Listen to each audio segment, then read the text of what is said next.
Bonjour à toutes et à tous et merci de votre participation à ce nouveau webinaire organisé par le pôle Finance Innovation.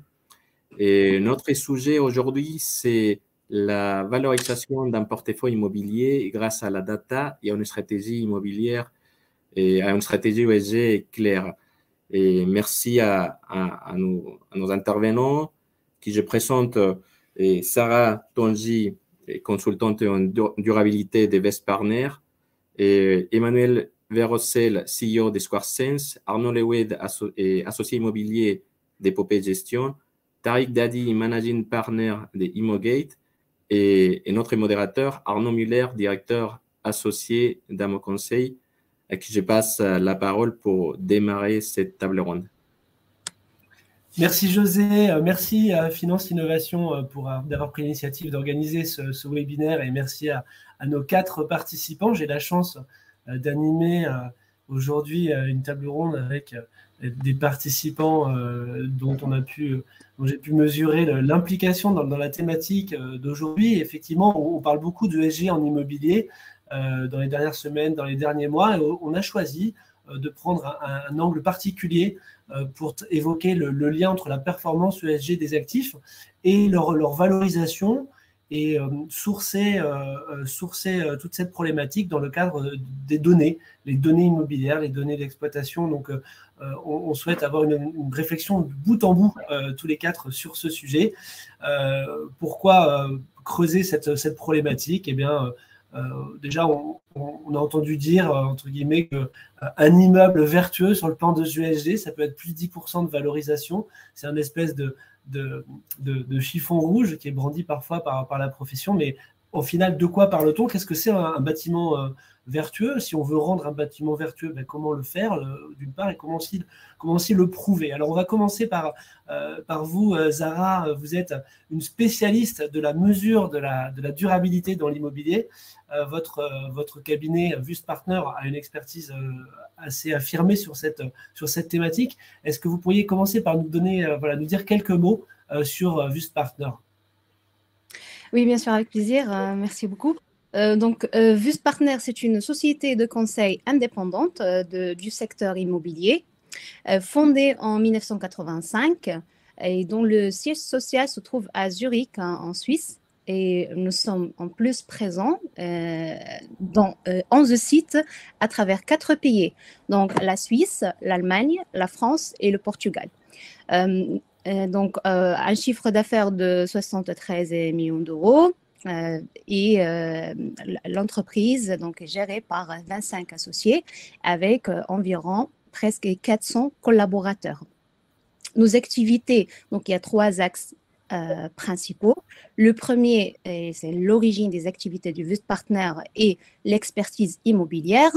Ensuite, tout ce qui est data digitale et outils digitaux. Et le troisième, c'est durabilité ou ESG, sustainability. Très bien, merci. Alors, on parle de durabilité, de sustainability. Voilà, ce serait intéressant en début d'échange.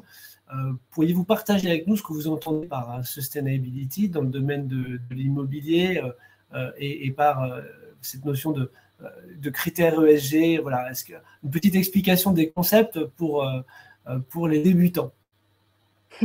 Oui, bien sûr. En fait, c'est très facile de confondre les notions ESG et durabilité puisque ce sont des notions étroitement liées.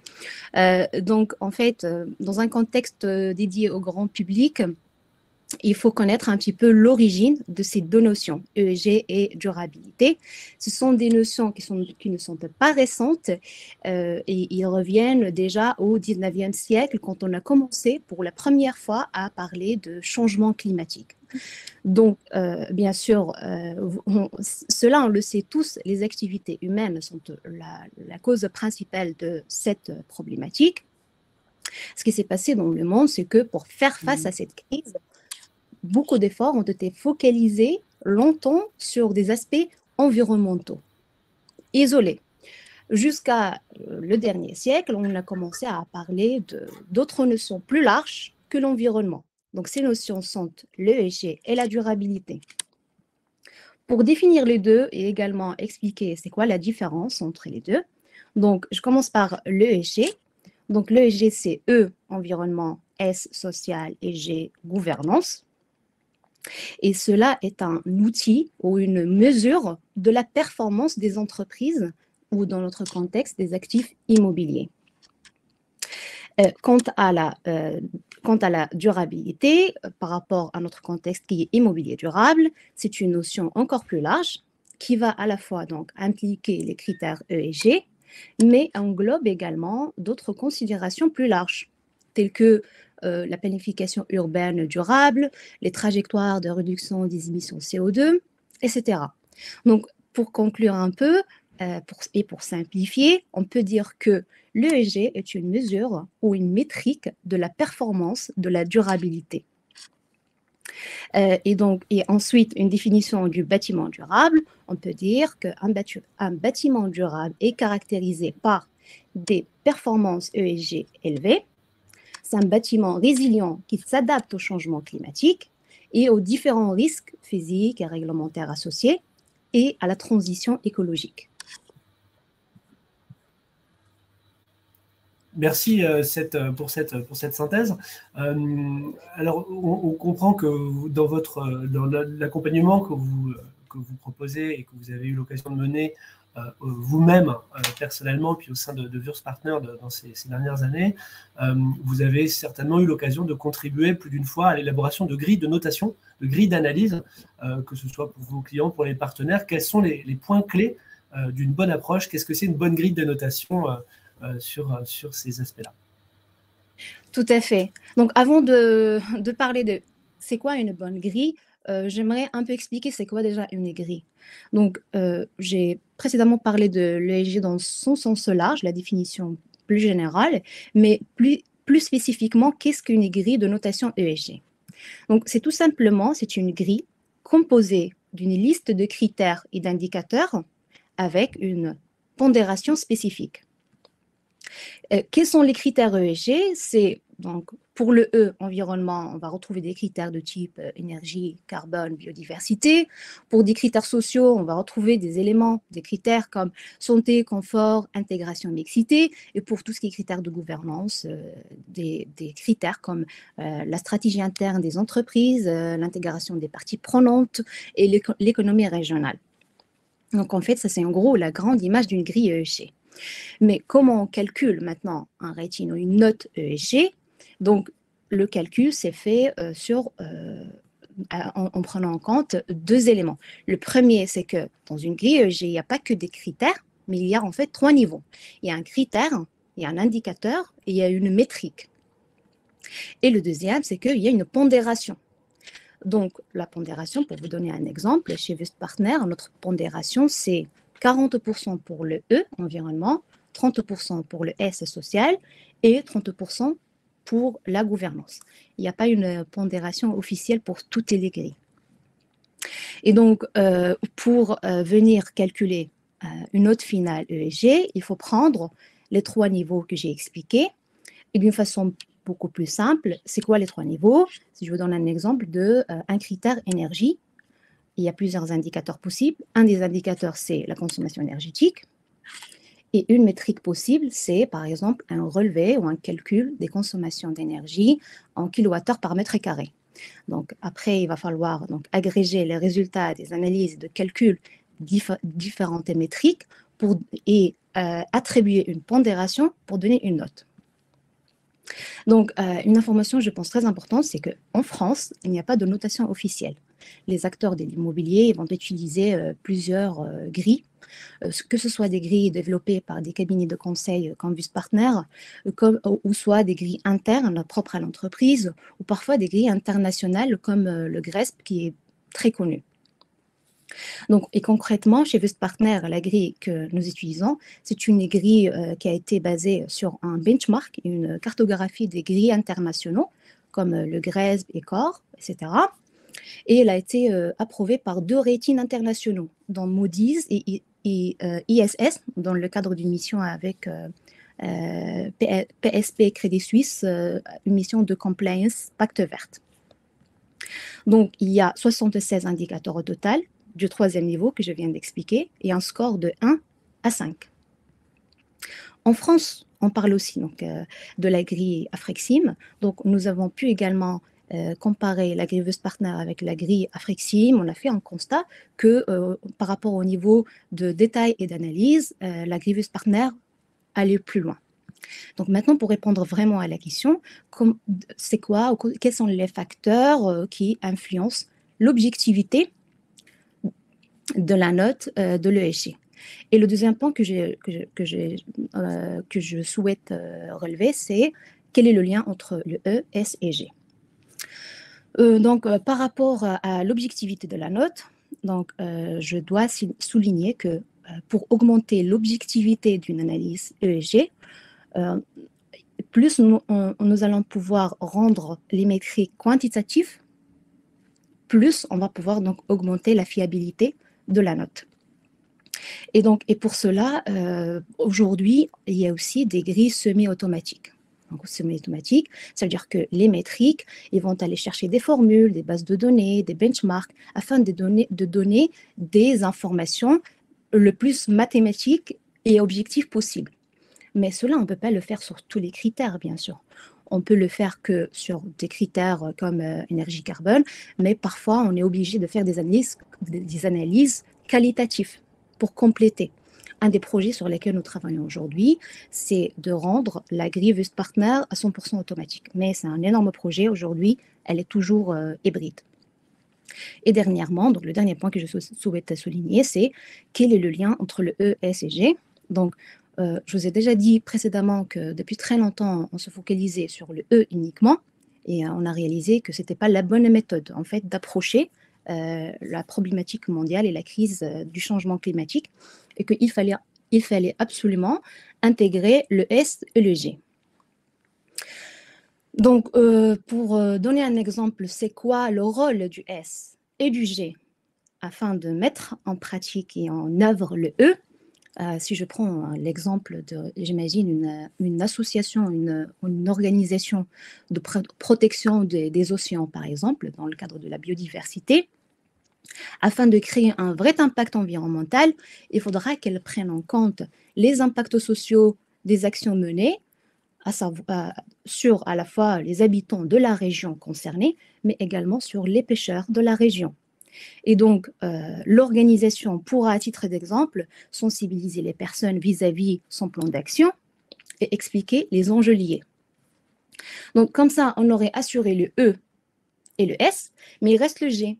Et le G est là le rôle le plus important, parce que c'est la gouvernance qui va devoir assurer à la fois le cadre légal, afin d'organiser les activités des pêcheurs dans cet exemple, mais aussi de prendre en compte tous les impacts des actions menées sur la situation économique de ces habitants et ces pêcheurs de la région.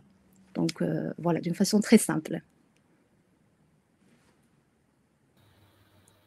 Merci beaucoup Zara. Alors, on a l'impression que vous venez de définir une cible académique qui doit être un objectif pour chacun, mais bon, on va essayer de voir ensemble dans la réalité comment ça se passe. Et on a la chance d'avoir autour de la table un représentant, un investisseur, voilà, un représentant de cette composante de la chaîne de valeur.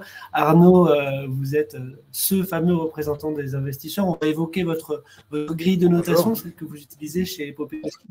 Mais avant tout, est-ce que vous pouvez nous dire quelques mots justement sur Epopée Gestion? Bien sûr. Bonjour à tous. Donc c'est vrai, on est une société de gestion, donc investisseur, mais surtout gérant, Epopée Gestion. Et notre mission, notre volonté, c'est de réinvestir les territoires. C'est notre spécificité. Donc on est une initiative née du constat qu'il fallait que des acteurs privés comme nous se saisissent du sujet de la décentralisation, de la réindustrialisation et de l'investissement en région. Ça, c'est, je pense, des messages qui donnent assez bien dans un monde post-Covid pour que finalement des projets régionaux, territoriaux puissent trouver des financements, ce qu'ils ont pu avoir du mal à faire. Et ultimement, l'idée, c'est vraiment de permettre à des gens de vivre, de travailler là où ils le souhaitent, pas que à Paris et en Île-de-France. Nous, aujourd'hui, notre action elle est principalement ciblée sur le Grand Ouest, sur l'arc atlantique. On est une société brestoise avec des bureaux à Nantes, des bureaux à Bordeaux, des bureaux à Paris aussi pour être avec des investisseurs. Voilà, on a une palette assez complète d'interventions puisqu'aujourd'hui on investit dans des entreprises via des fonds de capital risque ou de capital développement, dans des projets d'infrastructure et dans des projets immobiliers que je représente ici. Donc, voilà, avec aujourd'hui 35 collaborateurs. On a environ 500 millions d'euros sous gestion, à peu près la moitié en immobilier. Donc voilà, une présentation rapide d'Epopée Gestion. Merci Arnaud. Alors donc pour poursuivre sur les problématiques de grille d'analyse, d'axes d'analyse, quels sont les axes d'analyse en termes d'ESG utilisés par Epopée Gestion, que ce soit sur votre patrimoine ou sur les acquisitions qui sont envisagées? Alors, déjà, on est une jeune société de gestion, je ne l'ai pas précisé, on a été créé en 2020. Donc, pour nous, finalement, le ESG, ce n'est pas une question ou un point d'interrogation, c'est quelque chose qui fait partie intégrante de nos analyses. On aime dire qu'on est ESG natif, comme il y a des digital natifs. On est né avec l'ESG et ça fait, voilà, tous nos actifs, qu'ils soient en portefeuille ou à l'acquisition, ont une note ESG. Tous nos investissements, même en entreprise, ont une note ESG. Et notre spécificité, qui revient un petit peu à la présentation d'Epopée Gestion, c'est de mettre les valeurs sociales, sociétales et territoriales au cœur de nos grilles, de nos notes. Donc, on s'inscrit, nous, dans un cas qui est du label ISR sur l'immobilier, un label d'État qui donne des contraintes et assure quelque part le sérieux, la fiabilité de l'analyse ESG. Zara faisait référence à des pondérations qui changent, à des grilles qui changent. Le label ISR donne des cadres pour l'épargnant et l'investisseur puissent s'assurer que ce qui est réalisé est globalement fiable. Et on fait notre approche ESG, d'ailleurs, ça fait partie des contraintes du label ISR et audité tous les ans par un organisme indépendant. Donc, nous, ce qu'on a fait, voilà, c'est de mettre le sociétal et le territorial au cœur de l'analyse. On a aujourd'hui notamment une pondération à 50% sur le social, les critères sociaux, et 20% même sur le territorial. Donc, on vient mesurer le nombre d'emplois qu'on héberge sur nos sites. On vient mesurer ou qualifier plutôt le caractère territorial des communes dans lesquelles on investit. On s'appuie sur des données de l'Observatoire des territoires, des données donc, indépendantes et publiques. Et on vient par exemple également mesurer l'impact des preneurs d'un point de vue ESG. Et pour ça, on reprend la nomenclature des Nations Unies. Donc voilà, on s'appuie sur des organismes indépendants et fiables pour nous, à notre analyse ESG. Donc, ce qui fait qu'au global, on a aujourd'hui une quarantaine de critères sur chaque actif, 40 actifs. Et on a pour chaque critère plusieurs points de données. Donc, ça fait plusieurs milliers de points de données à collecter, à analyser, à stocker avec une fréquence semestrielle. Donc, un gros travail de gestion et de collecte de données qu'on réalise avec des partenaires, pas que en interne, puisque là, voilà, c'est un peu le sujet de la table ronde. La gestion de la donnée, c'est quelque chose de clé pour nous dans l'analyse et c'est un métier également de spécialistes qui sont représentés autour de cette table. Donc voilà, nos données, elles sont, pour finir, je dirais, un tiers à peu près des données en interne qu'on a, nous, par exemple dans l'acquisition, dans les data rooms. Un tiers, elles nous viennent des administrateurs de biens ou sont des données d'exploitation. Et le dernier tiers, pour schématiser, c'est des données externes qu'on peut avoir en open data. Merci Arnaud pour cette précision. Donc on voit là sur la nature des données mises en œuvre, on a une nature assez composite. Il y a des choses qui viennent de l'expertise de chacun des acteurs. Et puis il y a on a parlé de l'open data. Et puis il y a cette notion de collecte des données de l'immeuble, des données opérationnelles, des données d'exploitation. On voit que je vais me tourner vers Emmanuel parce que c'est précisément le métier de SquareSense de participer à la captation, l'agrégation, l'analyse des données issues de l'exploitation des immeubles. Donc on va travailler un peu sur ce sujet. Mais d'abord, Emmanuel, est-ce que vous pouvez nous dire quelques mots sur SquareSense, justement? Oui, bonjour à tous. Merci Arnaud. Donc SquareSense a été créé il y a 3 ans. C'est une société basée à Paris qui collecte toutes les informations liées à l'exploitation d'un immeuble, on en reparlera. On les analyse avec l'intelligence artificielle. On fait des recommandations ou des communications à nos clients sur cette donnée avec des dashboards. Et ensuite, on suit l'exécution de ces recommandations auprès de nos clients. Alors, ce qu'il faut souligner, c'est que pour nous, les données, ce n'est qu'un moyen, ce n'est pas une fin. Et c'est un moyen pour une meilleure performance environnementale, on va en reparler, mais également une meilleure performance financière. Donc, les données qu'on va collecter sont plus larges que ce qui est requis uniquement par la loi pour ce qui concerne les reporting ou ce qui concerne les certificats et les labels encadrés par la loi ou pas. Ce sont des données qui serviront à ce reporting, mais aussi à améliorer de manière pratique les performances d'exploitation des immeubles, et donc pas seulement environnementales, mais également les performances d'occupation. Donc voilà, ça c'est déjà un peu le cadre. On est actif un peu partout en Europe, même si on est basé à Paris. Et notre objectif est d'accompagner les clients sur tous ces aspects de gestion d'actifs, mais dans le cadre de ce webinaire en particulier, sur les éléments d'amélioration des performances environnementales, le reporting et la certification.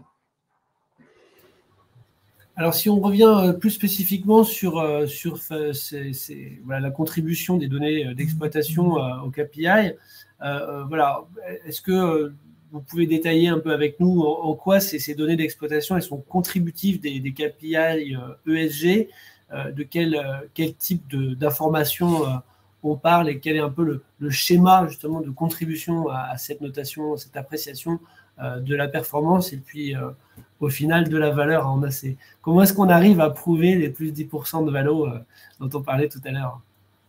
Oui, de manière très pragmatique à nouveau. Donc on va collecter donc les informations pertinentes sont les informations liées aux consommations énergétiques, donc, consommation d'eau, gestion des déchets, mais également pour ce qui nous concerne et qui est très importante, c'est l'analyse en temps réel de l'occupation des bâtiments par les occupants.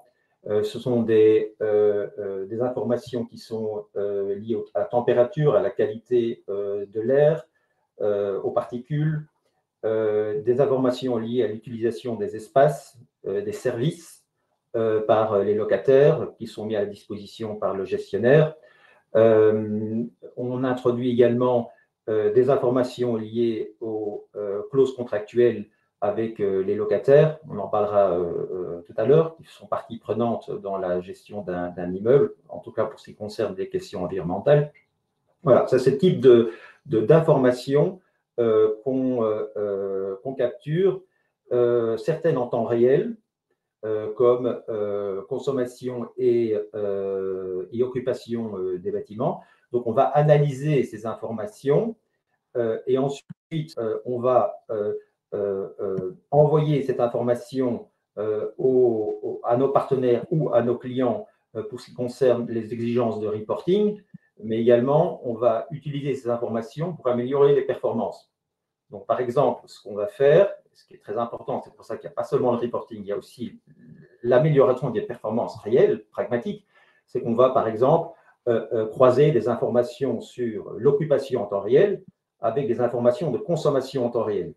Et donc, par exemple, le lundi, quand il n'y a que 25% d'occupation dans un immeuble, on va pouvoir diminuer les consommations en réduisant chauffage, air conditionné, en fonction de l'occupation. Voilà, c'est des choses très pragmatiques qui font la différence.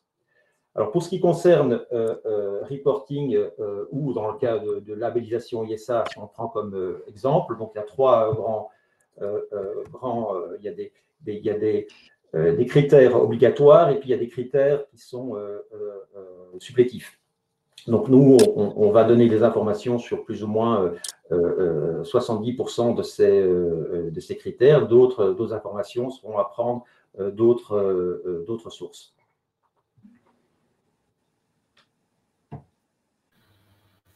Entendu, merci, merci beaucoup Emmanuel. Alors c'est vrai qu'on voit que la valeur de la donnée, la prise en considération de la valeur de la donnée, elle évolue. Hein.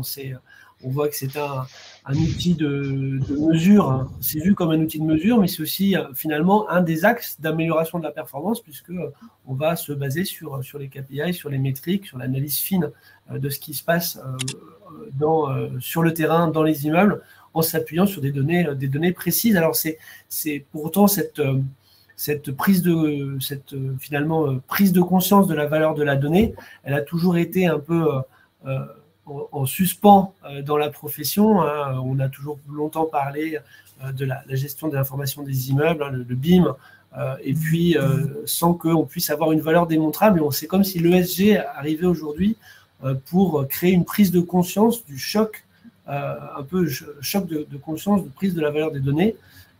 Et on voit bien qu'elles sont complètement consubstantielles au métier immobilier. Alors, on parle de données ESG, mais on voit que la donnée, c'est une gestion c'est un métier de spécialiste, hein, véritablement. Et d'ailleurs, je vais me tourner vers Tariq, puisque Immogate est une plateforme qui a vocation à gérer globalement la donnée immobilière. Son émergence n'est pas récente et n'est pas liée à la donnée ESG, puisqu'elle est beaucoup plus large. Est-ce que tu peux justement, dans un premier temps, nous donner quelques informations, nous parler un peu d'Immogate au global? Oui, bien sûr. Merci Arnaud. Bonjour à tous. Alors, premièrement, on va juste se positionner en haut de la chaîne de valeur dans l'immobilier, parce que on a eu des discussions jusqu'à maintenant sur les données provenant des indicateurs ou autres. Nous, on est vraiment sur le haut de la chaîne et on travaille essentiellement pour des fonds d'investissement et pour des asset managers. Donc nous, on est issus de l'industrie, ça fait 25 ans qu'on est dans la data. On a démarré en faisant du conseil auprès de fonds et on nous demandait toujours la même chose. Comment récupérer la donnée au niveau de mes prestataires et comment la structurer et la consolider et la mettre en qualité. Et donc, il y a un moment donné, en 2020, on s'est dit, on va industrialiser ce besoin et on a développé une plateforme de collecte d'informations, de mise en qualité et de standardisation. Et notre approche, en fait, est une approche bottom-up. C'est-à-dire qu'on travaille vraiment sur la donnée provenant des prestataires et on consolide cette information afin, au final, de pouvoir l'analyser. Mais c'est très important de pouvoir consolider ce socle avant de pouvoir travailler et exploiter cette information-là. On a aussi travaillé sur un point qui était de dire, aujourd'hui, tout le cleaning de la donnée se fait au niveau des fonds avec des analystes qui passent leur temps à scruber la donnée, alors que très souvent, les problèmes de données viennent de la source. Donc en fait, toute notre plateforme s'est tournée à fournir une solution qui permette à l'émetteur de la donnée de comprendre ses erreurs, Donc notre plateforme met en avant toutes les erreurs en pointant du doigt exactement la donnée qui est fausse pour faciliter ce cleaning. L'idée est que nos clients, les fonds, puissent se focaliser sur la consommation de la donnée au lieu de la récupération de l'information et du cleaning. Un cas d'usage classique, c'est un fonds qui va avoir, on va dire, 20 investissements différents en Europe. Malheureusement, en général, il y a 20 administrateurs de biens différents, 10 comptables, et qui a une problématique de récupération de ces informations et de consolidation afin d'avoir un reporting homogène au niveau de son fonds. Et c'est là où nous, on va intervenir, on va récupérer les 30 flux d'informations qu'on va consolider. Voilà, en 2 mots, ce qu'on fait au sein d'Imoget. Donc, on traite des données immobilières, des données financières, et aussi, alors, ça n'a aucun rapport avec ce qu'on fait ici, mais tout ce qui est créances douteuses. Alors donc, des données de nature assez hétérogène. Il peut y avoir des données financières, des données extra-financières, des données structurées, peut-être des données un peu moins structurées que les autres. Est-ce que pour vous, Tariq, est-ce que les données ESG sont des données comme les autres? Alors, je vais donner 2 réponses. Je vais dire oui, car c'est un flux de données. Donc, techniquement, on traite ça comme un flux de données qui se rajoute à un état locatif. Donc, ça, c'est la réponse technique. Maintenant, il y a un nom aussi. Tout d'abord parce que c'est un nouveau flux. Comme on l'a dit depuis le début de cette présentation, il n'y a pas réellement de standard. Donc il est compliqué d'arriver avec des dictionnaires de données comme on le fait sur les états locatifs, sur les fichiers de vente. Donc on a défini nous-mêmes des standards, mais c'est toujours sujet à discussion, et pour nous c'est beaucoup plus compliqué d'arriver avec un mode prescriptif comme on peut le faire sur les autres. Les objectifs sont un petit peu différents. Alors, il y a des objectifs communs, c'est-à-dire qu'on utilise cette information-là afin d'impacter ou d'intégrer cette information-là dans la stratégie sur l'actif, sur la valorisation. Donc, on va dire là, on va avoir des objectifs communs, mais il y a aussi des nouveaux objectifs qui sont des objectifs marketing pour attirer des investisseurs au niveau des fonds. Il y a un objectif que je vois venir, mais qui n'est pas encore très clair, c'est que je pense qu'à terme, au niveau des ventes des actifs, il va falloir produire un historique des données et se préparer à ce genre de choses. Et il y a aussi un objectif de monitoring de la performance énergétique qu'on ne retrouve pas forcément sur le reste. Le reste, c'est surtout du monitoring de la performance financière. Là, on est sur un cas très précis. Sinon, cette information-là, on va traiter, on va dire, 2 types d'informations. Une information qualitative sur l'immeuble, une information qu'on va récupérer de manière peu régulière, annuelle ou autre, sur le type d'énergie utilisée ou autre. Et ensuite, on va avoir une information quantitative dont on a beaucoup parlé jusqu'à maintenant. Et sur l'information quantitative, on va dire la particularité, c'est qu'il y a 2 strates. La première strate, c'est la récupération de l'information brute, comme Emmanuel l'a expliqué tout à l'heure. Et cette information, elle est collectée par des experts, des gens qui maîtrisent vraiment cette information-là. Nous, au niveau des fonds, on va être sur la couche au-dessus. C'est-à-dire qu'on va vouloir récupérer une information déjà traitée et synthétique. Et c'est là où on va parler de KPI au niveau des informations qu'on récupère pour les fonds d'investissement. Peut-être juste une petite particularité sur l'ESG qu'on voit venir, c'est la récupération aussi d'informations externes, telles que des risques climatiques, etc., qui proviennent de fournisseurs de data. C'est quelque chose qu'on commence à voir venir. Merci, merci Tariq. C'est intéressant, tout à l'heure tu disais que le fait que les données d'immeubles, en fait, non seulement ils permettent d'apprécier sa valeur, mais aussi ils font partie de sa valeur. C'est ce que tu évoques. Comment tu cette notion de bagage data de l'immeuble. Comment est-ce que vous l'adressez? En fait, ça va essentiellement une incidence sur les travaux à réaliser pour mettre à niveau les immeubles. Donc c'est essentiellement sur la partie, on va dire, qualitative de l'immeuble, donc récupération d'informations descriptives de l'immeuble, qui va avoir une incidence sur tous les projets de rénovation de l'immeuble et de la stratégie de sortie. C'est là où il va vraiment y avoir un impact. Ok. Zara, on parlait tout à l'heure d'une méthode un peu académique sur l'appréciation de la performance ESG. Vous travaillez aussi plus globalement sur ces enjeux de valorisation, puisque c'est un des cœurs d'expertise de votre activité. Comment est-ce que cette donnée ESG est-elle mêlée au reste du corpus de données pour contribuer à une vision claire de la valorisation? D'accord. Merci pour cette question. En fait, je pourrais répondre de plusieurs façons. Je pourrais dire tout simplement que pour une analyse ESG, donc déjà, il va falloir avoir une grille d'analyse ESG pour pouvoir après évaluer l'impact sur la valeur ou calculer la survaleur ou la valeur verte des critères ESG. Et donc, tout simplement, en fait, pas de data, pas de grille. La chance qu'on a chez Vest Partners, c'est qu'on allie la data, l'expertise et l'ESG. Et donc, nous avons un département complet avec des data engineers et IT qui sont capables, en cas d'absence de données, de venir faire des modélisations afin de remplir les cases vides grâce au machine learning, au retro-engineering, etc. Pour vous donner une idée sur le type de données que nous utilisons dans la grille ESG, pour après justement faire le lien avec la valeur et l'expertise, on va avoir les données que tout le monde connaît, par exemple les consommations énergétiques, les émissions CO2.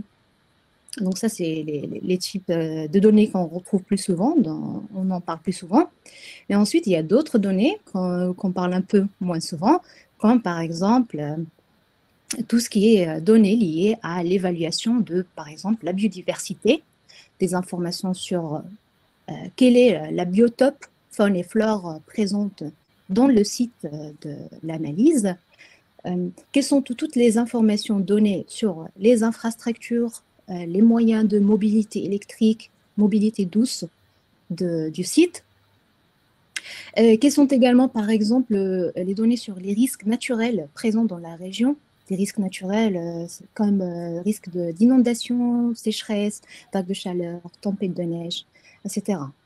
Donc, la qualité de la donnée va définir la qualité de l'analyse ESG et par la suite également les estimations sur la survaleur et la plus-value ESG sur la valeur du marché.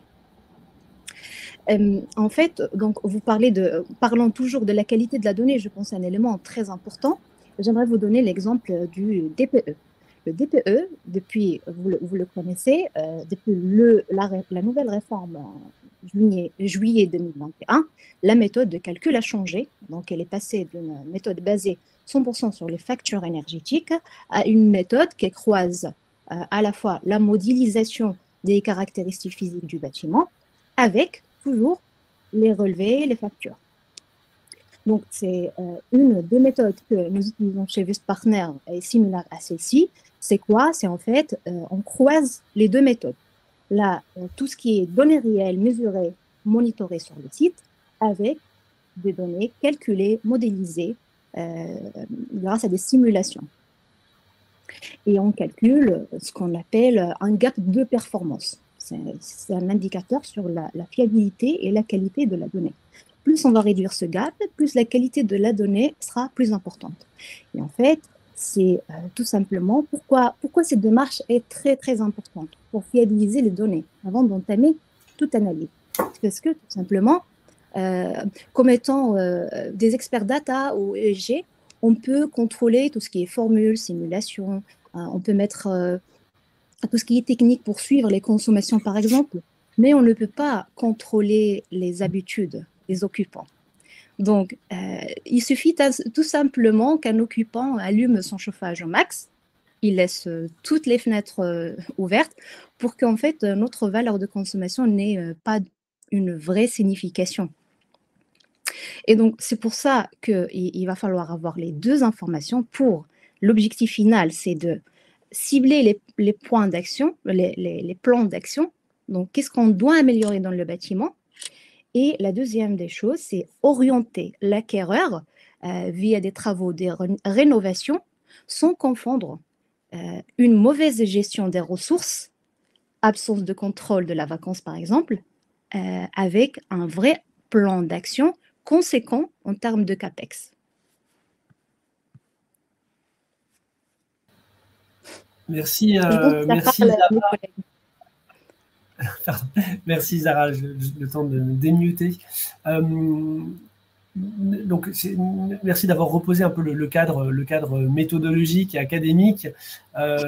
Côté investisseur, Arnaud, côté épopée gestion, comment vous déclinez cette réflexion-là? Et est-ce que pour vous, la contribution de la performance ESG à la valeur du portefeuille est-elle une réalité? Alors, c'est une réalité, oui, c'est indéniable. Après, mesurer vraiment l'impact sur la valeur de critères ESG, je pense que l'industrie immobilière, malheureusement, en tant que citoyen et en tant que membre d'une industrie qui génère plus de 40% des consommations, on n'est pas encore là. On a des faisceaux d'indices, on va dire, que voilà, on voit bien que des actifs qui sont performants d'un point de vue énergétique, notamment, on se valorise mieux, mais dans quelle mesure on n'a pas encore le chiffre exact. Il y a des études qui ont été réalisées, notamment par CBRE, sur l'impact des labels d'immeubles sur les loyers, qui démontrent quand même un impact positif. Mais l'étude n'a pas été réalisée sur les valeurs. Et puis, les labels d'actifs, il n'y a pas une relation évidente avec consommation, contrairement à ce qu'on pourrait penser. En tout cas, c'est ce que démontre la dernière étude de l'Observatoire de l'immobilier durable. Donc en fait, déjà, l'industrie a du mal à se mettre d'accord sur ce qu'est un actif vertueux d'un point de vue ESG. Donc avant d'associer une valeur à ça et de pouvoir vous dire oui, c'est 10% un actif performant, on n'en est pas encore là. Ce qui est sûr, c'est que, et là c'est plutôt pour se rassurer, aujourd'hui quand même on voit un vrai malus sur des actifs qui clairement sont des passoires thermiques, par exemple. Ça, c'est démontré scientifiquement. On a le retour de données sur les passoires thermiques. On sait que ça vaut en moyenne 8% de moins un actif qui n'est pas une passoire thermique.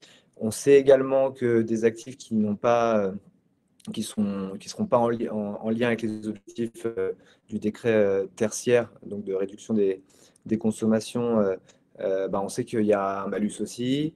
Et puis, globalement, on a toujours ce faisceau d'indices. Nous, par exemple, quand on achète un actif, il faut qu'on s'assure que la note ESG, on pourra atteindre notre note seuil qui est à 50 sur 100. Donc déjà, tous les actifs sur lesquels on ne pourra pas atteindre cette note, on ne se positionne pas dessus. D'autres font pareil. Et donc, la concurrence autour de ces actifs, elle est moindre. Donc, bien évidemment, c'est des actifs qui se valorisent moins bien. Donc là, aujourd'hui, je pense qu'on en est à cette étape-là du marché, avec la démocratisation de grilles d'industrie, je dirais, grilles partagées, et on a parlé de la grille de la Frexim.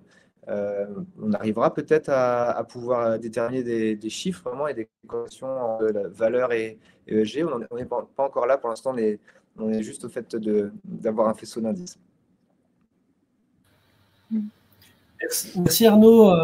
Je voudrais qu'on reparle un petit peu, je vais revenir vers Zara, parce qu'on parlait un peu de méthodologie, de vision académique, etc. On n'a pas forcément suffisamment évoqué, je pense, dans cette discussion, le rôle du locataire. Quel est Zara, le rôle du locataire dans cette approche? Comment est-ce qu'il s'inscrit dans cet écosystème?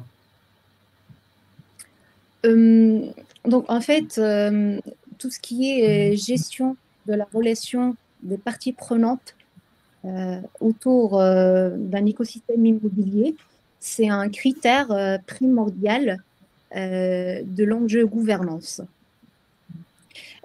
Et donc, pour avoir une bonne évaluation, il va falloir avoir une implication de locataires dans les décisions stratégiques. Bon, pas que le locataire, mais je parle vraiment de façon générale de toutes les parties prenantes. Et de montrer d'une façon opérationnelle quels sont les moyens mis en place pour assurer cette communication. À titre d'exemple, en Allemagne, il y a par exemple des lois qui vont la taxe carbone des énergies fossiles utilisées pour le chauffage, par exemple, le prix de cette taxe, elle est partagée entre le propriétaire et le locataire. Donc cela va encourager les occupants à adopter de meilleures habitudes afin de réaliser des économies. Donc en fait, par exemple, dans notre démarche de partenaire, par exemple, après une analyse ESG, nous formulons une liste de recommandations opérationnelles afin de maximiser cet impact sur la performance ESG d'une part et d'autre part sur la valeur économique. Donc voilà en gros comment est-ce que la relation propriétaire-locataire se trouve dans un milieu ESG. Merci Zara. Tout à l'heure, Emmanuel, on évoquait ensemble le fait que SquareSense permettait entre guillemets de transpariser, de partager, d'amener les gens à travailler ensemble autour d'un même constat sur les informations immobilières. Vous êtes présent aussi dans d'autres pays que la France, avec des cultures peut-être de la collaboration qui sont un peu différentes. Selon votre expérience, est-ce qu'il est possible d'instaurer un dialogue entre les différentes parties prenantes de l'immeuble en mettant la donnée au centre du débat? Oui, absolument. Notre plateforme est une plateforme accessible aux gestionnaires des actifs, aux property managers, mais également sur décision de nos clients, aux locataires. Et là, ce qu'on voit, c'est que quand il y a une donnée fiable, précise, qui est pertinente pour un locataire, la partager avec le locataire est extrêmement important, puisque c'est une manière de communiquer de manière ouverte et transparente, et de partager les responsabilités et les obligations liées à l'occupation d'un immeuble. Donc, quand un locataire et le propriétaire reçoivent la même donnée sur les consommations de tel locataire, la même donnée par rapport à l'occupation des lieux par ce locataire, on peut non seulement mettre en avant la donnée brute des consommations par ce locataire, il en a besoin, lui, pour son propre reporting, et en plus, dans certains pays, c'est une obligation juridique de partager cette donnée, mais surtout aussi, ça permet, en partageant cette donnée avec le locataire se rend compte de la situation et en interne, par rapport à ses propres employés, s'assure qu'une certaine sobriété se développe quant à l'utilisation des actifs. Donc, tout ça, c'est très vertueux. Je pense que la transparence entre propriétaires et locataires est essentielle, et on le fait. Et ça rajoute de la valeur, et je voulais revenir sur l'élément en valorisation. Nous, ce qu'on voit empiriquement, c'est que dans les immeubles qui sont plus vertueux, soit et que c'est prouvé par une certification à label ISV, donc de différentes manières, ça attire des locataires qui n'auraient pas été dans cet immeuble s'il n'y avait pas cet élément vertueux, et le loyer négocié est supérieur. Donc très clairement, ça rajoute de la valorisation, et nous, on le voit dans les données.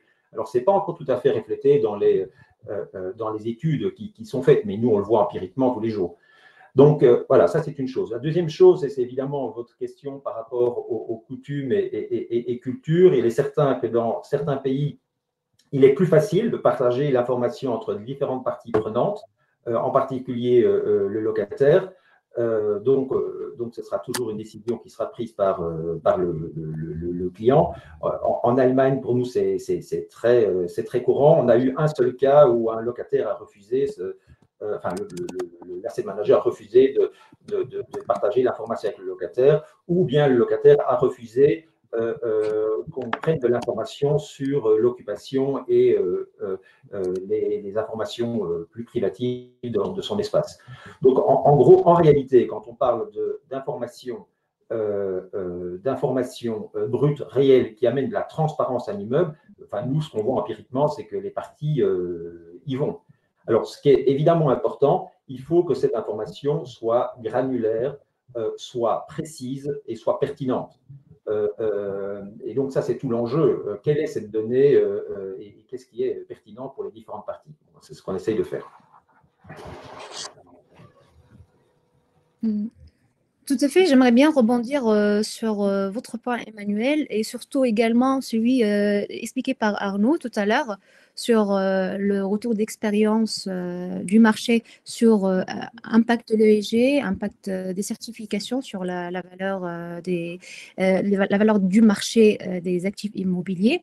En fait, j'aimerais partager avec vous notre retour d'expérience Wust Partner qu'on a obtenu grâce à une mission réalisée avec Link City.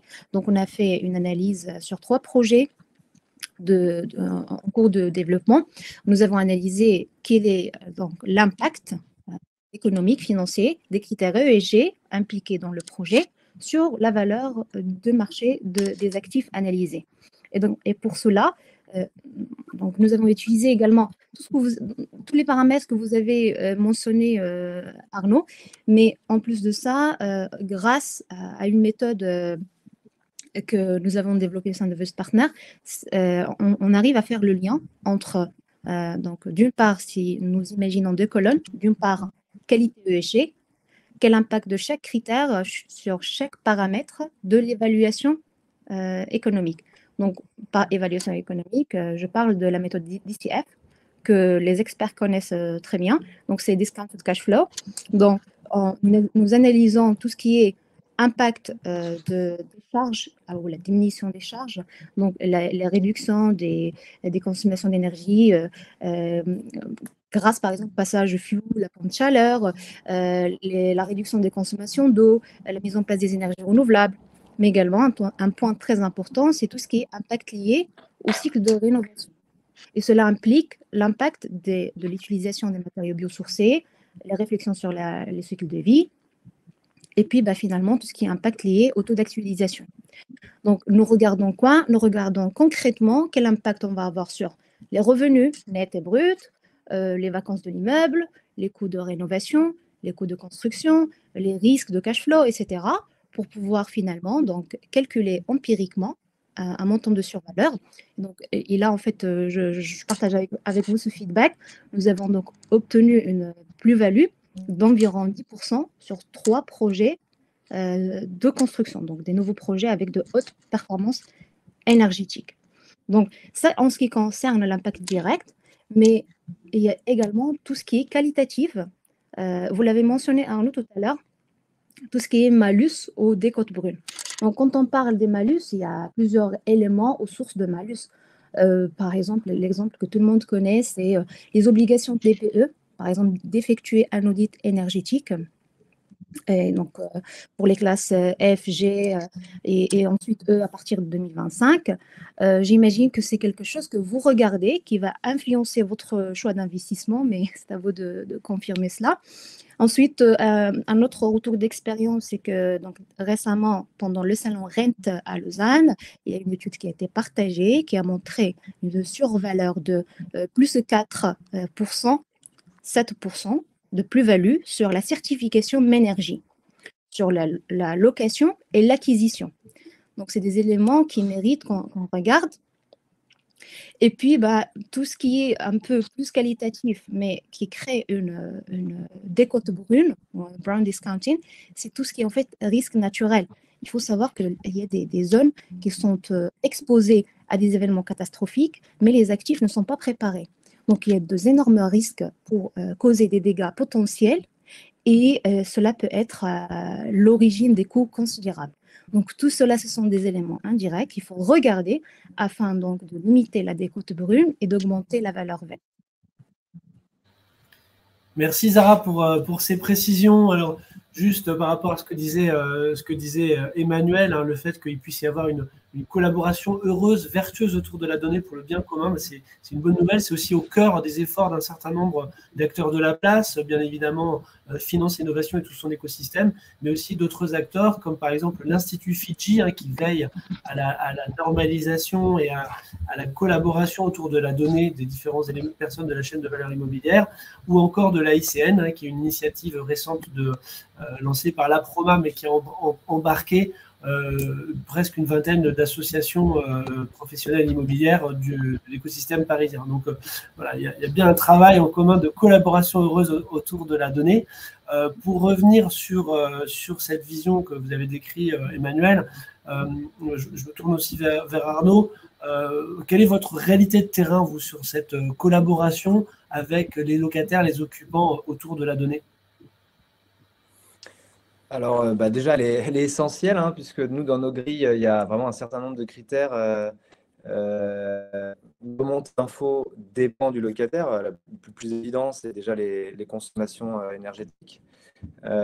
Et un certain nombre de chantiers aussi, où l'accord du locataire et la collaboration du locataire est nécessaire. Donc, avec un locataire qui ne répond pas ou qui est réticent à avancer sur l'ESG, on est assez rapidement, au final, contraint, voire bloqué. Je pense, légalement, on ne peut pas forcer un locataire à transmettre ses consommations, par exemple, même si le décret tertiaire mutualise des obligations de reporting pour le propriétaire, on peut avoir accès automatiquement à ces remontées d'informations. Donc c'est ça le contexte. Après, nous, la chance qu'on a à Epopée Gestion, c'est d'être un gérant de proximité, puisque on est en circuit court, on va dire, sur notre portefeuille. On a des actifs qui sont situés sur l'arc atlantique. On est, nous aussi, basés sur l'arc atlantique. Donc, on n'a qu'à traverser la rue pour relancer nos locataires et discuter avec eux de la remontée du partage d'informations. Je pense que c'est un vrai atout par rapport à des gérants qui sont plutôt sur des portefeuilles internationaux où il y a des législations qui changent, des cultures aussi qui changent et je dirais une complexité aussi de discussion. Nous, on connaît nos locataires par nos prénoms, donc par leurs prénoms, donc ça aide. On a notamment mis en place ce qu'on appelle des comités verts. Donc c'est vraiment des réunions formelles à échéance annuelle au moins, où on s'assoit avec nos locataires, la personne chez Epopée qui est en charge de ce locataire, de cet actif, notre responsable aussi ESG qui a un rôle transversal au sein d'Epopée. Et on ne parle que de ESG, de l'actif, de comment est-ce qu'on peut améliorer ensemble la situation. On met en place des plans d'action, c'est vraiment quelque chose qui marche bien. Puisqu'on aime beaucoup aussi, et ce qu'on va essayer de faire de plus en plus, c'est de mettre en place des baux verts, des baux dans des contrats vraiment avec nos locataires dans lesquels on intègre le ESG, on automatise quelque part l'échange d'informations, on contractualise, et on peut même imaginer des loyers qui varient en fonction de la performance énergétique de nos bâtiments et l'usage qui en est fait par les locataires. Donc ça, c'est vraiment le Graal. Ça permet d'aligner vraiment les locataires avec le fonds, avec la société de gestion et de mettre tout le monde à bord du bateau ESG. Merci Arnaud. Là, on voit qu'effectivement, il y a plusieurs acteurs hein, qui se complètent, qui se coordonnent pour élaborer ce corpus de données. On parle des données ESG, des données d'exploitation, des données plus globalement. Je voudrais revenir peut-être avec Tariq sur cette notion de responsabilité de la donnée, sur cette notion de propriété. Enfin, est-ce que les données suivent l'immeuble, les données suivent le propriétaire, qui est responsable de la fourniture, de la complétude? Vous qui, chez Immogate, avez une vision entre guillemets très globale sur le sujet de la data immobilière, comment est-ce que vous abordez cette question? Alors nous, on fait toujours le parallèle entre la valeur d'un immeuble qui dépend de la qualité de ses fondations et la valeur d'un investissement qui dépend de la qualité de ses données. C'est très schématique, mais c'est ce qu'on pense. Maintenant, sur la responsabilité de la donnée, en fait, elle est partagée. Pour nous, la première responsabilité revient à celui qui demande l'information et de savoir être raisonnable. Très souvent, quand on arrive chez nos clients, c'est on veut tout. On a déjà fait un exercice chez un autre client où on a regardé l'information qui était vraiment utilisée. On arrive à 50%. Donc la première chose, c'est soyons raisonnables afin d'être sûr de récupérer l'information. Deuxième chose, c'est de repousser la responsabilité de la qualité sur l'émetteur et de ne surtout pas demander au fond ou d'allouer des ressources pour faire ce cleaning-là. Et en fait, cette qualité, elle est indispensable dans son ensemble. Alors, on parle d'ESG, mais on parle dans l'ensemble. Elle est indispensable pour définir une stratégie, comme on l'a vu sur la valorisation, pour aussi contrôler l'avancement par rapport à cette stratégie. Et aussi, elle est nécessaire dans le cadre de reporting réglementaire ou auprès des investisseurs. Je rajouterai peut-être un point, c'est que au niveau des asset managers et des fonds, la qualité de la donnée a un impact direct sur la performance opérationnelle de la société. Typiquement, on enlève des ressources qui passent leur temps à cleaner la donnée. Et je pense que c'est un point très important. Aujourd'hui, on négocie un peu tout, les fees, etc. Voilà, ensuite, voilà, ma conclusion est plus générale. Je ne vais pas parler de l'ESG en particulier parce qu'on en a beaucoup parlé. Voilà, le seul point sur l'ESG, c'est la complexité liée à l'absence de standards, mais je l'ai déjà dit précédemment. Merci beaucoup, Tariq, pour ces derniers éléments. Donc, merci à chacun d'entre vous pour avoir participé à cette table ronde. Je crois qu'on est allé assez largement sur le sujet, puis parfois en profondeur sur certains aspects, et que c'était important pour nos auditeurs, qu'on remercie aussi pour leur participation. Et je laisse la parole à José qui va nous parler de l'agenda de Finance Innovation. Merci Arnaud, merci beaucoup à tous nos panélistes. Et juste un petit rappel des prochains grands événements de Finance Innovation. Le 20 avril sur l'Open Finance et Open Day, et le 31 mai sur la cybersécurité et notre événement Cyber Day. Et toutes les informations pour connaître le programme, les intervenants et l'endroit sont sur notre site web de Finance Innovation. Et merci au public qui sont restés jusqu'à la fin. Vous étiez très nombreux. C'était un sujet très passionnant et riche. Et merci encore à nos panélistes pour cet échange. Je vous dis donc à bientôt et merci beaucoup à tous. Merci. Merci. Merci beaucoup à tous.